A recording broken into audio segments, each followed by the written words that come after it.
Здравейте, приятели!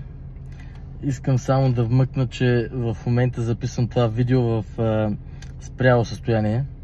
Колата не е в движение, тъй като предния път получих така забележка от един човек, че правя видео в време, в което шофирам.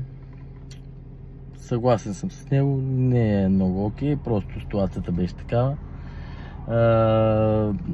Това видео го правя във връзка с нещо, което видях в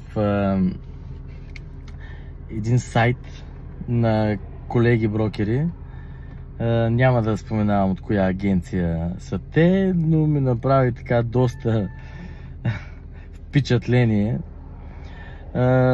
Ситуацията е следната. Виждам в сайта на колеги продават имот, хотел, който е така доста приличен хотел.